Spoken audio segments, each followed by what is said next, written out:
dana otonomi khusus ya yang tahun ini belum dicairkan ya, Menteri Keuangan. Dana otonomi khusus Pak sudah dicairkan Pak semuanya untuk tahun ini 12,696 triliun Pak. Bupati dan gubernur jangan banyak jalan-jalan ke luar negeri ya, menggunakan dana otsus. Bisa. Silakan saudara-saudara merancang para bupati sama gubernur apa yang menjadi perhatian utama saudara-saudara, kesulitan utama saudara-saudara, prioritas saudara-saudara. Ya. Tidak mungkin kita bisa selesaikan semua seketika, tapi kalau kita punya prioritas saudara-saudara, kita akan cocokkan dengan kemampuan yang bisa kita lakukan sekarang. Yang jelas dana otonomi khusus ya yang tahun ini belum dicairkan ya, Menteri Keuangan. Dana otonomi khusus Pak sudah dicairkan Pak semuanya untuk tahun ini 12,696 triliun Pak. Tahun ini. Ini akan dijadikan satu tahun depan. Tahun depan berapa dana otonomi khusus? Dana otonomi khusus tahun depan agak turun Pak, di anggaran tahun 2026 itu sebesar 10 triliun. Jadi tahun depan kita akan punya 12 tambah 10. Yang tahun ini kan akan dijadikan satu sama tahun depan. Sudah, catatan kami sudah dicairkan Pak yang tahun ini, 12 triliun lebih tadi. Sudah dicarikan? Sudah Pak. Tahun depan ke daerah-daerah? Sudah, ke daerah-daerah semua Pak. Sudah ya, berarti. Para gubernur sudah? Sudah? Oke, tahun depan kita coba kalau ada penghematan di bidang lain kita samakan kembali ya. Ya. Tapi saya minta benar-benar para gubernur, bupati bertanggung jawab ya.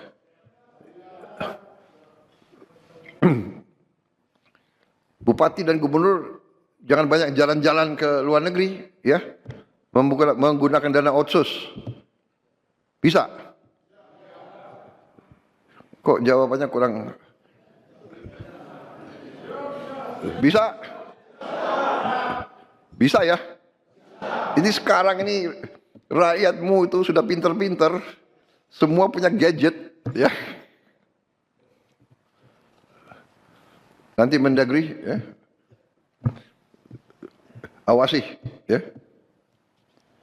Jangan bupati terlalu lama ada di Jakarta. Saudara bertanggung jawab kepada rakyatmu ya. Komite membantu, para menteri siap, program-program pusat pun akan kita turunkan ke saudara-saudara.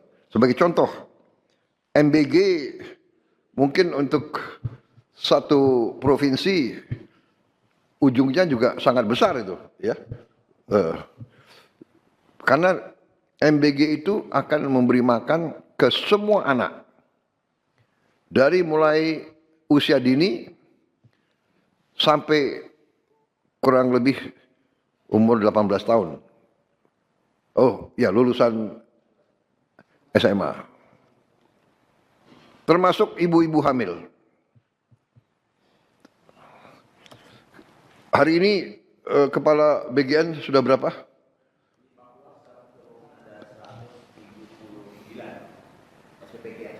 179 SPPG yang sudah berdiri. Dari target berapa?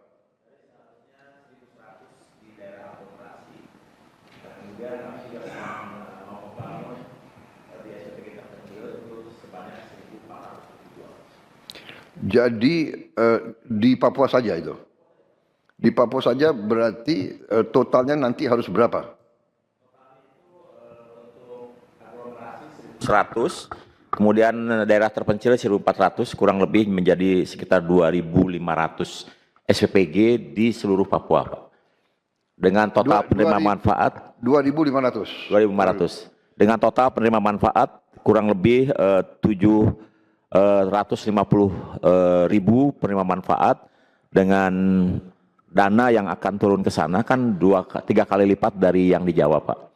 Jadi kalau 750.000 itu kalau di Jawa kan 7,5 triliun.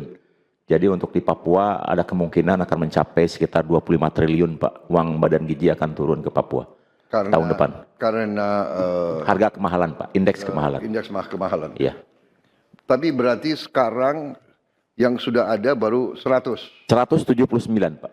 Ada 65 di Papua, 42 di Papua Barat, kemudian 8 di Papua Selatan, 30 di Papua Tengah, 5 di Papua Pegunungan, dan 28 di Papua Barat Daya. Jadi mencapai 2.500 Anda perkirakan sampai Insya Allah Pak bulan Maret total semuanya sudah selesai Pak. untuk Papua Untuk Papua ya. 2.500 Iya Pak. bulan Maret. Maret Pak ya. Karena sekarang sudah ada investor yang bersedia membangun di Papua, yang mendaftar di Pemda itu ada 275 investor.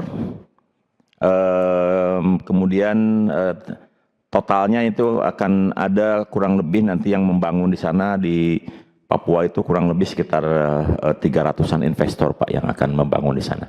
Oke, Ya. Anda mengatakan Maret, tapi kita mengerti kondisi fisik tidak mudah, jadi bekerja dengan target itu, tapi kita siap kalau ada kemunduran. Saya kira yang jelas kita berharap Agustus, kita berharap 17 Agustus 2026 untuk Papua semua 2.500 SPPG sudah berfungsi. Ya, Siap, Pak Anda, Presiden. Kepala BGN punya rencana Maret sangat bagus, tapi kita berharap 17 Agustus semua SPPG untuk Papua harus sudah bekerja dan sudah berproduksi. Siap Pak Presiden. Ya. Ya. Baik. Saya kira saudara-saudara, secara garis besar itu ya, saudara-saudara sekalian, saya paham provinsi saudara medannya ada sebagian yang sangat sulit, tapi saudara-saudara juga daerah saudara sebetulnya sangat potensial dan sangat indah. Sekarang pun saya kira banyak tokoh-tokoh dunia mengerti dan mau berwisata di Papua. Raja Ampat saya kira sudah jadi sangat terkenal di dunia. Mana Bupati Raja Ampat? Tapi kita harus jaga ya Raja Ampat dan semua kawasan jangan sampai dirusak oleh wisatawan datang dengan kapal mereka dan kadang-kadang juga meninggalkan sampah, kotoran dan sebagainya. Saya kira saudara-saudara, itu pengarahan saya kepada komite ini dan sekarang saya persilakan Mendagri dan Ketua Komite Percepatan menyampaikan paparannya atau bagaimana. Saya persilakan Mendagri. Siap, terima kasih Bapak.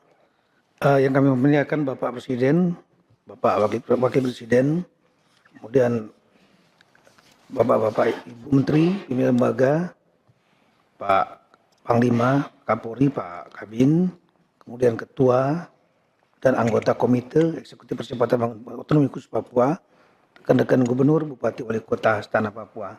Kami Pak atas nama komite dan juga atas nama rekan-rekan Kepala Daerah mengucapkan terima kasih banyak kepada Bapak telah menyampaikan arahan kepada komite maupun kepada Kepala Daerah Bapak.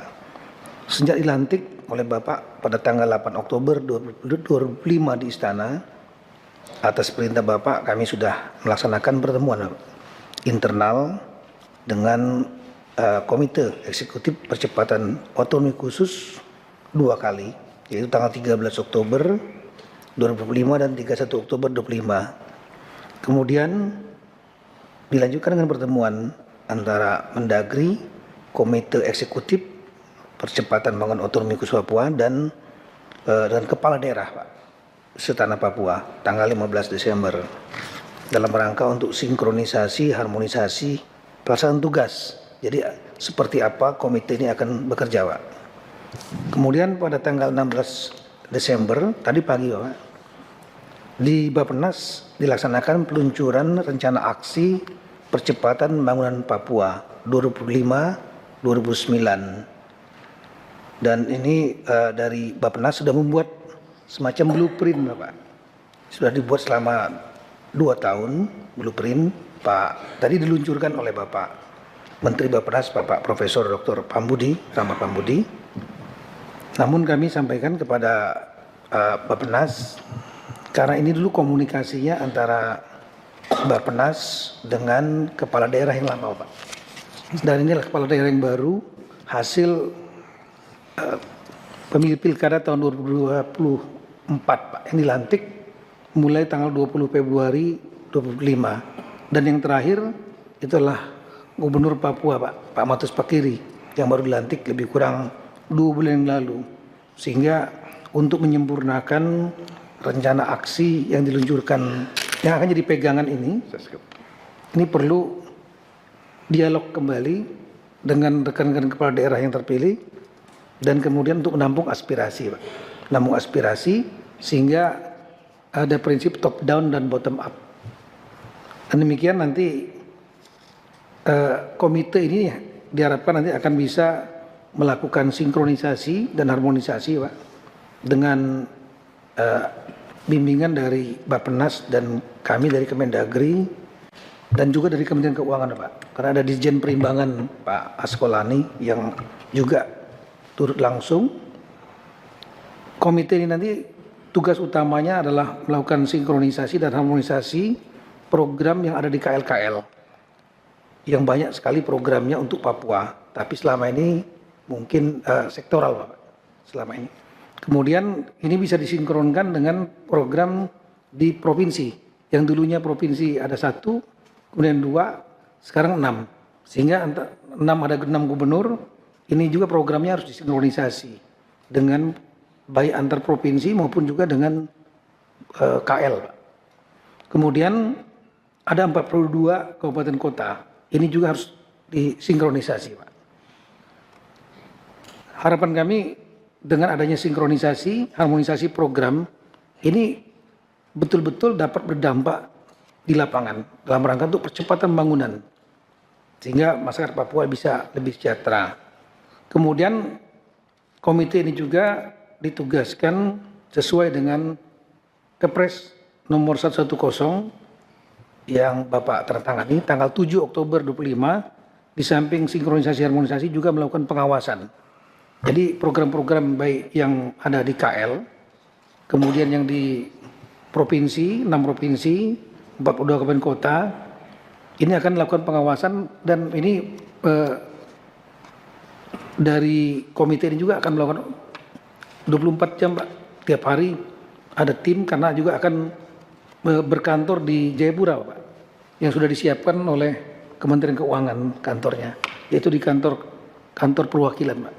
Ada beberapa lantai yang sudah disiapkan dan sudah dipakai Pak, sudah dipakai. Kemudian setelah itu akan melakukan evaluasi program secara reguler. Nanti menunggu arahan Bapak apakah per 3 bulan ataukah per 4 bulan. Kami sarankan mungkin 3 atau per 4 bulan sekali, per 3 bulan atau per 4 bulan Pak. Dilakukan evaluasi mana program-program yang jalan, mana yang tidak. Program-program yang jalan ini, yang tidak jalan kira-kira masalahnya apa. Yang mungkin bisa dilakukan antar KL, kami akan koordinasikan Pak. Tapi kalau seandainya ada yang perlu intervensi dari Bapak Presiden, ini tim ini, komite ini yang dipimpin oleh Pak Felix akan melaporkan kepada Bapak. Sehingga akan ditemukan solusinya Pak. Kemudian kami laporkan juga bahwa untuk mendukung operasional komite ini, di samping kantornya yang di Jayapura sudah siap Bapak, perlu juga kami melihat kantor yang ada atau sekretariat yang ada di Jakarta. Tujuannya adalah untuk mengkoordinasikan program-program yang ada di KL Bapak, khusus untuk di Papua. Dan kemudian di samping itu juga mohon dukungan dari Bapak untuk masalah pembiayaan dari komite ini Pak. Baik yang penggajiannya berikut dengan stafnya Pak, dan juga untuk biaya operasional. Karena untuk melakukan pengawasan nanti mereka perlu turun ke lapangan di Papua.